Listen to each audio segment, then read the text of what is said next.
Најавив пред малку за што ќе говориме. Денеска имаме чест овдека во студиото да ни гостува Ангел Пановски, председател на Сдруженијето за безбедност на вода и планина, македонски спасител од Велес. Сдруженијето годинава одбележува 15 години доброволно делување во спасување на луѓе и животни, како и едукација за безбедноста на водени површини и планински предели. Денеска ќе зборуваме и за тоа како да се биде безбеден во овој зимски период и секако за основите на прва помош кога се наоѓаме во природа. Господине Пановски, ви благодарам што ја прифативте поканата и што сте ни денеска заедно овдека со нас во утринската насител. Така, ви благодарам на поканата и се надевам дека ќе биде нашиот разговор од големо значење за вашите гледачи и за сите граѓани на Македонија. Верувам дека ќе биде така. Најнапред честитки за јубилеот, 15 години е долг период.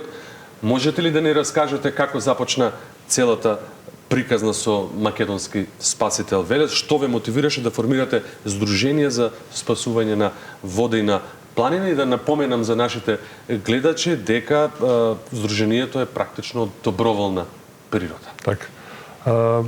Сдруженијето го формиравме на 28 октомври 2010 година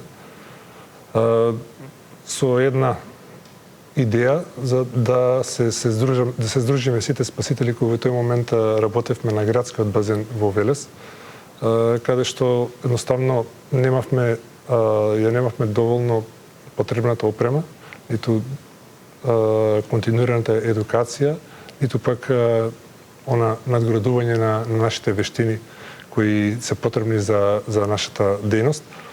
Решивме да се здружиме и да делуваме како еден правен субјект пред сите оние концесионери првично на градскиот базен, а потоа кога увидовме дека можеме повеќе, почнавме да бараме меѓународни организации со кои би се работувале, каде што би се стекнале со меѓународни сертификати и знаење и вештини кои до сега во Македонија, до тогаш во Македонија не сме немале можност да ги стекнеме или да ги добиеме. Може ли да не напоменете во што се први македонски спасител кога станува збор за вакво? Сега ќе речем ајде сме скромни како луѓе, но сепак е нешто што е вредно и што ја валоризира практично вашата работа и во тоа колку сте навистина спремни и обучени. Така, македонски спасител за први во Македонија организира обука за спасување на отворени води со инструктори од Америка, од Калифорнија, International Surf Life Saving Association, ИСЛА, кои на 3 пати дојдоа во Велес. Одржавме обуки на езерото Младост, тоа беше 2013, 2015 и 2017 година, каде што се обучија повеќе од 60 кандидати, се стекнаа со тој меѓународен амерички сертификат. Потоа во 2018 и 2019 година на наше барање успеавме да оствариме контакт со операција Флориан од Велика Британија, од Манчестер. Тоа е хуманитарна организација која се поранешни и сегашни пожарникари кои нашиот план беше да се надградиме од спасување на отворени води и незатворени води во базен, да преминеме и на техничко спасување, каде што се користи специјализирана опрема која помага при спасување во непристапен терен, односно брзи води, реки и поплави. Колку волонтери поминале низ Сдруженијето и колку спасители до сега сте обучиле за овие 15 години? Така, низ Сдруженијето има поминато над 60 волонтери, а обучени спасители кандидати имаме над 80. Со курсеви кои поминаа со инструкторите од Америка, но и после тоа ја преземавме таа дивната програма која практично они ја вршат во Калифорнија. Истата програма, само ја адаптиравме за езера Кајназ во Македонија.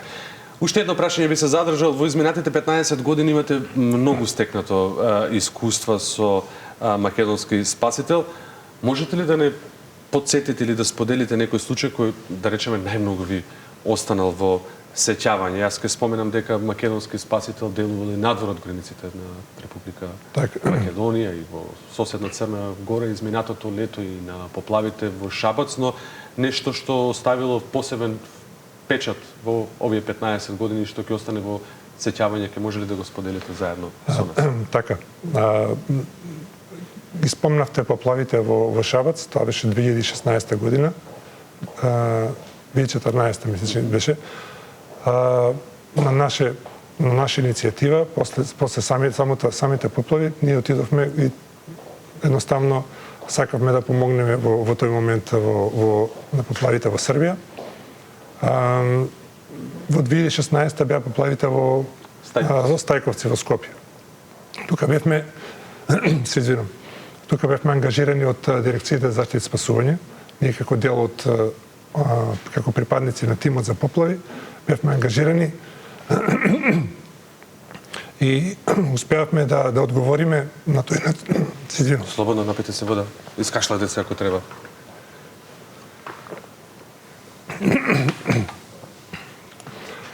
Успеавме да одговориме на тој преизвик што спасивме две семејства од селото Стајковци.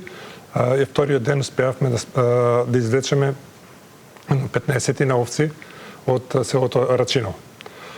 Кога ме прашавте за кои би биле најзначајни да ги издвоиме наши акции спасителни, тоа би било последната акција каде што спасивме четворица на маж, жена и две деца од реката Пчиња, која беше во тој момент недојдена, на потегот после Катланово, каде што таа акција траеше повеќе од 8 часа и беше во ноќни услови, односно беше баш ноќна мисија.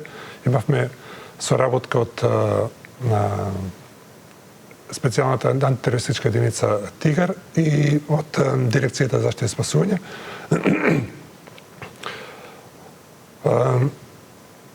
Тоа беше едно големо искуство. Да, едно големо искуство. Каде што дојде до израз сета она обука што сме имале од претходните години. Може би презедовме некој поголем ризик по нашите животи, бидејќи ние за да стигнеме, за да ги спасиме тие луѓе, моравме да поминеме од Катланово, да се спуштиме доле до местото каде што се наоѓа луѓето. Тоа беа околу сигурно 4-5 километри низводно од Шамец, каде што имавме такви препреки кои каде можевме да речеме и ние да се ставите во опасност. Да се ставиме во опасност, да. Да продолжиме сега директно. Месец е декември, времето станува се понепријатно, магла, мраз, студена вода. Што е поопасно, планината или водата? Интересно прашање. Никогаш не ги гледаме така работите што е поопасно, бидејќи секоја средина си има свој ризик и своји опасности. Ако водата има опасност каде што човекот или животното може кој би почнало да има загрозувачка состојба, тоа е тогаш многу кратко време имаме да се делува и за да може да спасиме.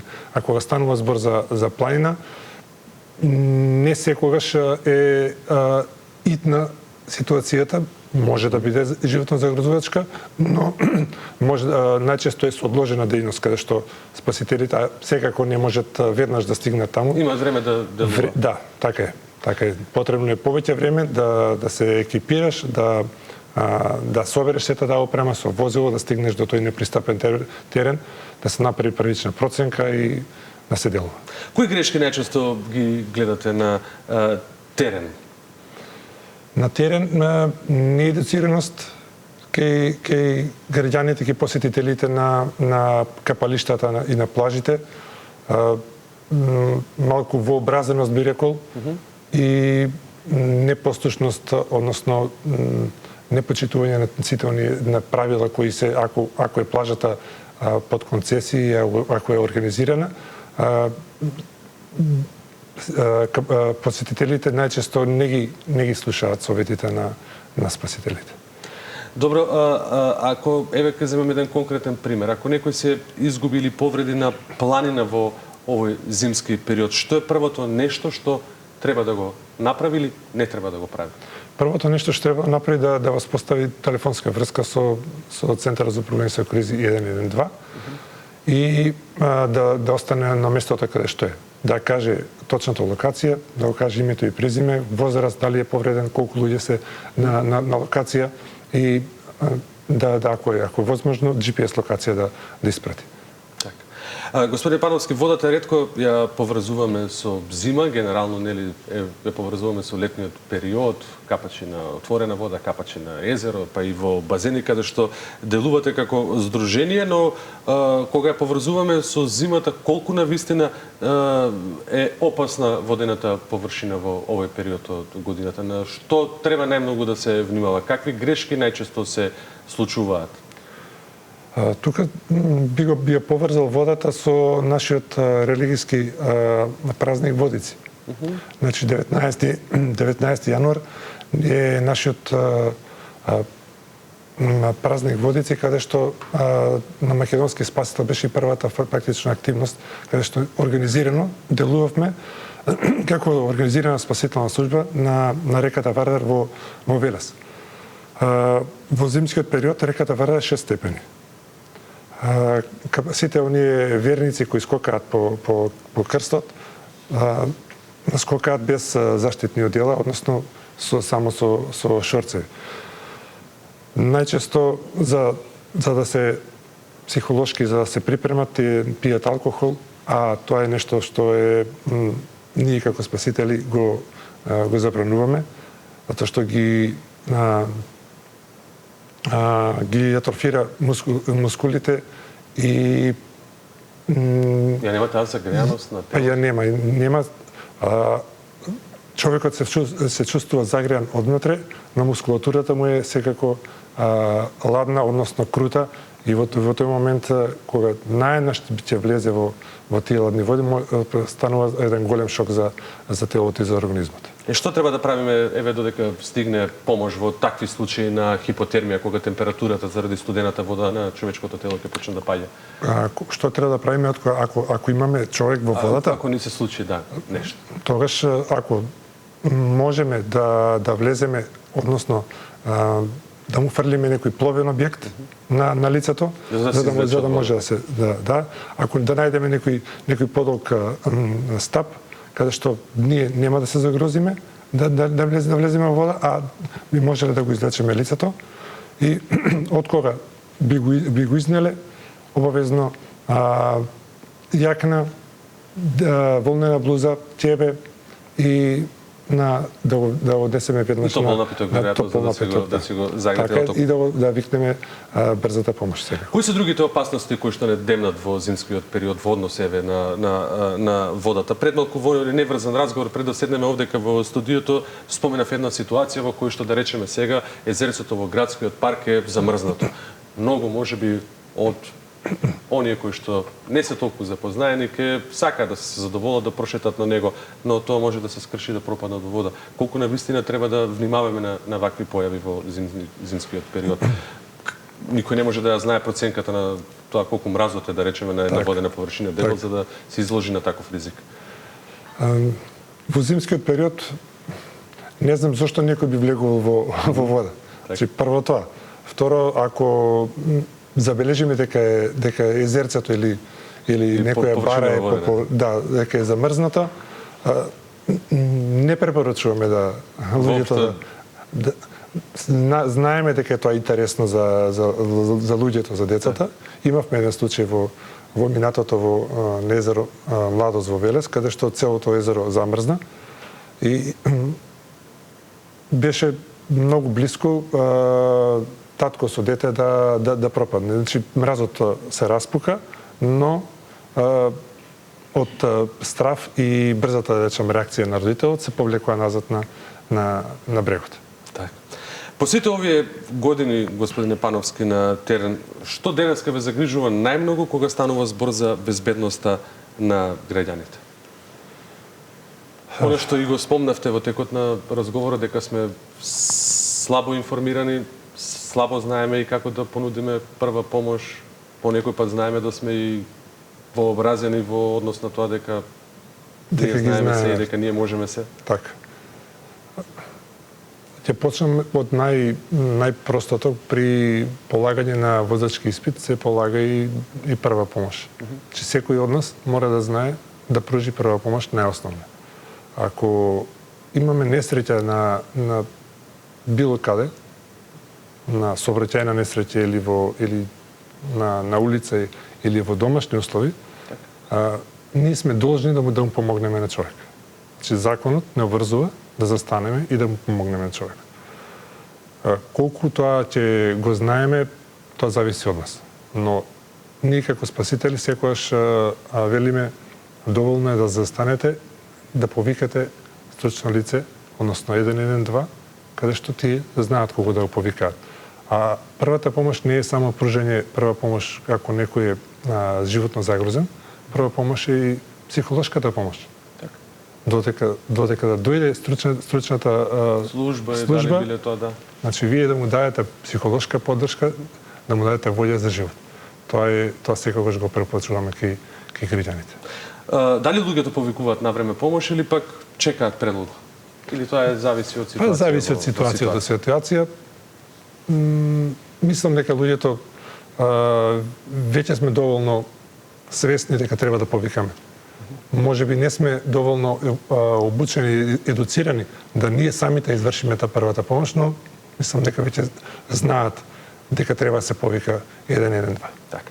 15 години македонски спасител, вие сте здружение кои што сте активни на терен, не верувам дека нешто посебно ќе прославувате во текот на оваа година, но овој јубилеј, овие 15 години во оваа тековна година ќе искористите ли за некаква можност, нешто поинеко да се направи од што досега сте го направиле како македонски спасител, да се одбележи можеби на некој начин или пак да посетите или да ве посетат некои спасителни служби од кои ќе стекнете нови вештини, нови познавања. Оние планови кои што ги имате како здружение за периодов кој ни предстои, кој е пред нас. Така. 15 години делување не се малку, имам безброј активности на полето на спасувањето на вода, па и на планина. Морам да ги споменам, бидејќи до ден денеска најголема поддршка и се уште не се голема помош операција Флориан од Манчестер, од Велика Британија. Се уште соработуваме со нив, беа тука пред 3 недели. Почна еден нов проект во Македонија, жените во волонтерските организации. Македонски спасител ќе се вклучи во тој проект, каде што ќе ги анимираме онаа женска популација која може да влезе во волонтерските организации како нашата. Секој женско лице може да си го најде своето место, ако не како директно како спасител, тогаш како логистика секако може да се вклучи. Следната година планот ни е да направиме една поголема вежба во општина Велес, во соработка со општината секако и со другите релевантни институции по нашето искуство на меѓународните вежби како припадници на тимот за поплави на дирекција за заштита и спасување, на неколку НАТО вежби, неколку меѓународни вежби имаме отидено, каде што таа full scale или целосна симулацијска вежба сакаме да направиме во Велес на локално ниво првично да почнеме, каде што ќе вклучиме сите оние институции како општина, како водич на кризниот штаб во случај на катастрофа, брзата помош, секторот за внатрешни работи, Црвен крст, територијалната противпожарна единица, сите оние субјекти кои во даден момент сме како засегнати страни за да овозможиме таа првична безбедност на граѓаните. Тоа ни е планот да го направиме и да се направат некои нови, да речем, локални стандардно оперативни процедури, каде што секој од нас, од тие засегнати страни, ќе си ја знае улогата и ќе се зголеми она комуникација помеѓу тие страни, за да ефектот и резултатот од самото делување биде непречено и да имаме безбедни граѓани. Господин Пановски, благодариме што бевте со нас и што го споделивте вашето искуство и совети за безбедност. Секако ќе продолжите да, кога сме на полето на едукацијата, да го правите помеѓу учениците од основните и средните училишта во градот Велес, па и пошироко. Веќе овој петок сте во едно од нив. 15 години посветена работа на македонски спасител се пример за тоа како доброволното делување може да спаси животи, да создаде практично една безбедна средина, па и на вода и на планина. Ви благодарам уште еднаш што бевте заедно овдека. Благодарам и овие совети ги споделивте. Благодарам.